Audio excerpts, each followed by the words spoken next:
Hey guys, here's here. So I got the GH5 in yesterday, and one of the main questions I had when ordering this and looking at this was the compatibility with the Sigma 18 to 35 millimeter lens, a very popular lens, something a lot of people used with the GH4 along with the Metabones adapter. I went ahead and ordered the Metabones Speed Booster 0.64x, the XL version, and I want to see if it's working with the Sigma lens. There's certainly some concerns about the compatibility. This video is for that. So this is the Metabones Speed Booster XL 0.64x. It is a Canon 2 micro 4/3 adapter, and when I put it on the GH5, there are no problems. I put on my Sigma lens, no problems, and I turned it on and there were two problems which I was kind of afraid of. So the first was vignetting. There's definitely some strong vignetting.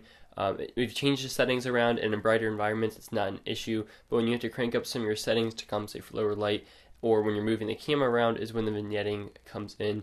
You can see in some of these shots here around the edges, I just have a little bit of darkness. It's just not appealing, and I wasn't able to fully get rid of that really ever, and when I moved the camera around is when it got worse. I'm kind of thinking it's the stabilization kicking in as part of the reason that that comes into play. Now, when I use something like my Canon 50mm lens, I didn't have any issues with vignetting. I'm guessing because of the zoom. This is a prime lens, and I didn't have any issues with that. So the other issue I had with the 18 to 35 was that I couldn't zoom in. When I zoomed in at all, it would just freeze. Nothing would happen. I would go back out to 18mm, and it would resume. So I couldn't use this outside of the 18mm, which is kind of stupid and kind of annoying. And at this point, it still works, but it's extremely limited.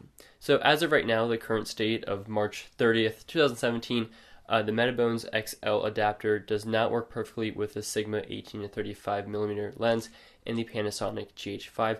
Hopefully it's just a quick firmware update away from working whenever that update comes. But for now, it works, but not perfectly, and it barely passes by working at all.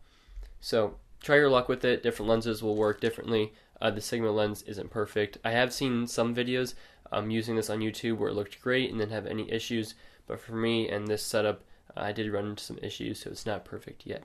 So if this video was helpful for you, make sure to leave it a thumbs up and subscribe. Let me know if you want to see any other videos about the GH5, and I'll catch you guys in the next one.